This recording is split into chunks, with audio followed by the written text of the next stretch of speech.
What's up, guys, gals, non-binary pals, and none of the above? This is DL returning with the KSL Season 5 trades and transactions for Week 2. Yes, I in fact have the week written on the board this time. You know, it can only be so scuffed. Only be so scuffed. Anyways, kicking off, we have one transaction from the Quagsire division. This one's brought to us by Jamesy and the Crystal Palkia. He will be dropping Umbreon for what he referred to as Persian in the Hood, or Persian from the Hood, something along those lines. It's a Alolan Persian.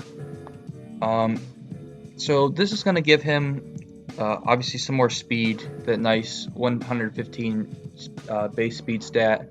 It's a really, really coveted speed tier in the draft format, since it it covers up to base 130s and preventing them from running plus attack and plus special attack natures.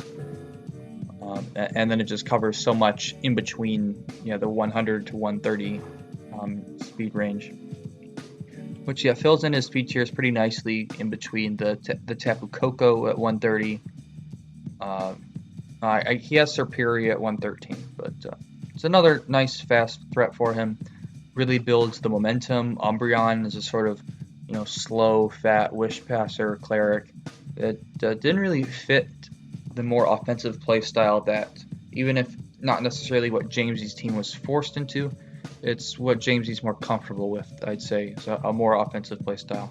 Unfortunately, since Alolan Persian's in tier 3.5, he won't be able to make a Z captain, so he won't be able to take advantage of Z parting shot. But regular parting shot should still be nice to get in some of his threats like Tapu Koko and Mega Beedrill. He does lose out on the Wish passing, which was pretty nice for Pokemon like Blastoise, Drampa, Rhyperior, and Uxie.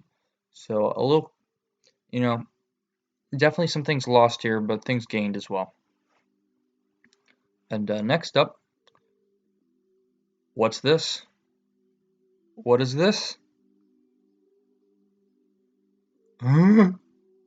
It's a Gastrodon. Look at that face. What a beaut. Absolute beauty. We have the Gastrodon division. And this is their face when they're going to enter the playoffs, the playoff bracket for the Quagsire division.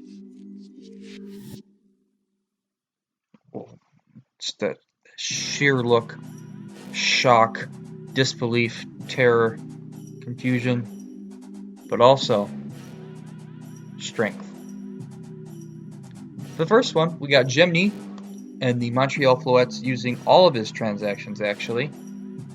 Dropping Klefki, Alola Marowak, and Weezing in favor of Primarina, Chandelure, and Registeel. On the whole, I'd say he's getting much stronger Pokemon. Chandelure and Alola Marowak are about comparable in strength, I'd say. Like Klefki is probably a better Mon than Primarina, but Primarina is still very, very strong. And then Weezing, I think, is one of the best Pokemon we have in Tier 5, but Registeel is just so fat. And he does have a Wish Passer in the Audino to keep up the Registeel.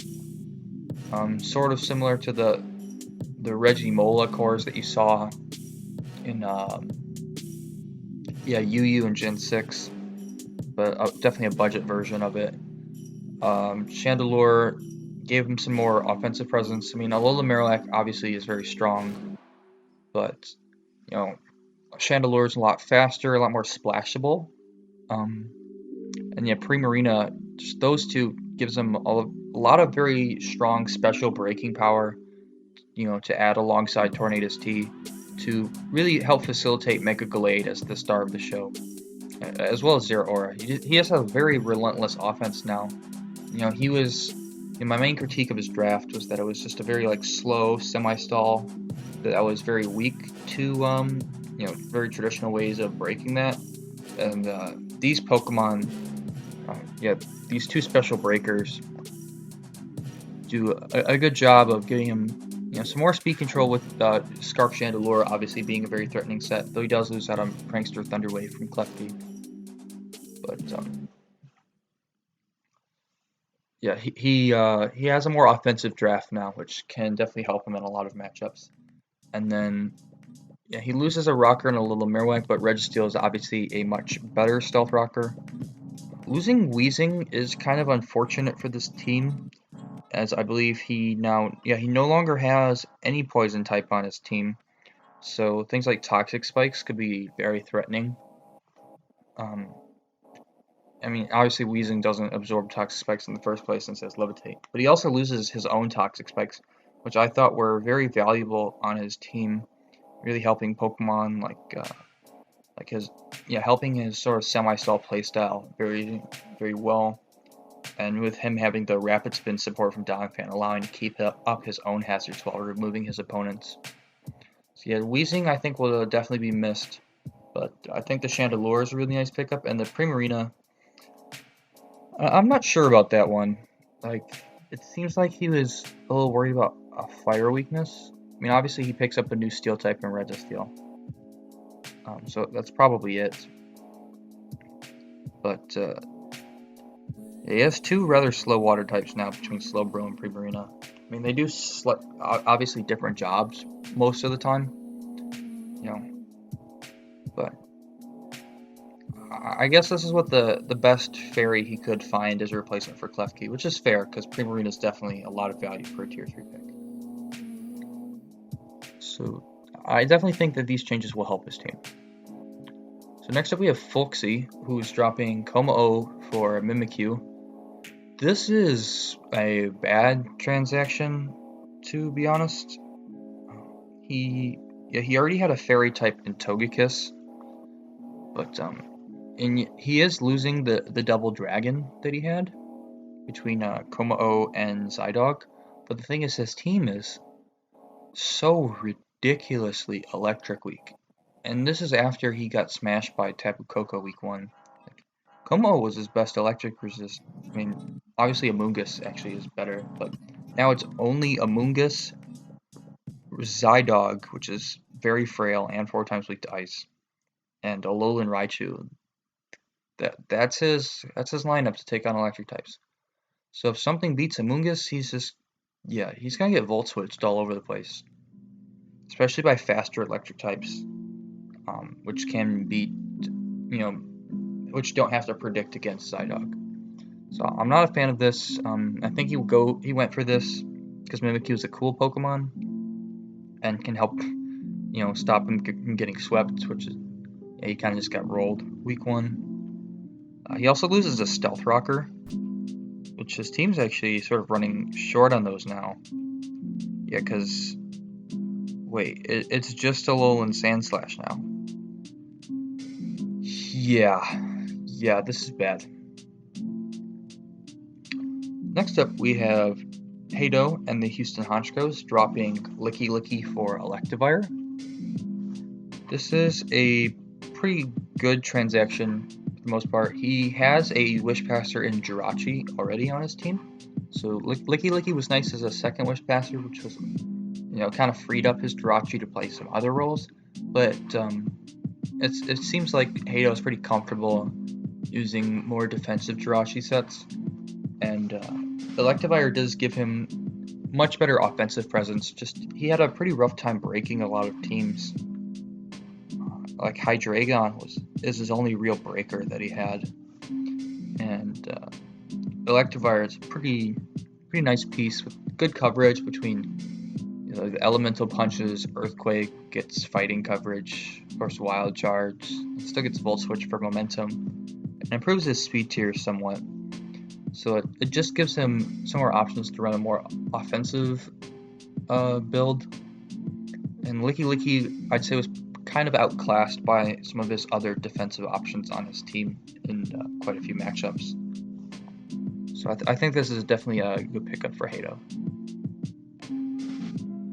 Next, we have Gareth and the Glasgow Politoads. Umbreon getting dropped in both divisions this week, and also dropping Claydol in favor of Skuntank and Gligar. These are definitely really good transactions, I think. There are some drawbacks. Umbreon was a really weird pick, especially since he picked it on the wheel alongside Sylveon. Like, he already had a good Cleric, and he just drafted Umbreon also anyways, so I think that was kind of weird. Skuntank is going to bring him much better speed tier, being in the 80s rather than he had a lot of Pokemon that were really slow. And this is going to help fill out his speed tiers, as will Gligar, also in the mid 80s, I believe 85. And both those Pokemon do provide defog support as well, which is very nice for his Mega Charizard X. He was kind of lacking in removal options beforehand. It was kind of only Empoleon and the Claydol that you see dropped here. Like, Swallow defog is not very reliable. And yeah, Skuntank has a really nice typing. It does give him double poison, but he does have the Bulu to try to make up for that stacked ground weakness. Pursuit is always wonderful to have. Some nice priority with Sucker Punch, which his team didn't have any priority besides Nidoqueen Sucker Punch. So Skuntank, I think, was a really good pick for the team. Like, Umbreon was kind of superfluous here, and Skuntank provides a lot more. Claydol, I think, definitely had a place on the team. His other Psychic type is his Elf, which is very lackluster in terms of like trying to take hits.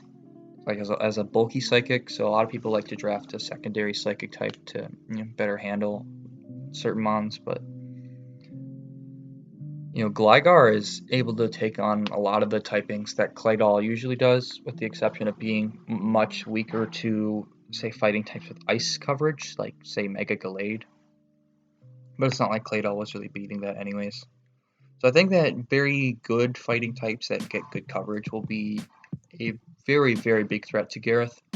But between the Gligar, Sylveon, Tapu Bulu, Nidoqueen, he should be able to check a lot of the lesser fighting types that aren't really able to pick apart those Pokemon and exploit his lack of a bulky Psychic very well. And that's gonna do it.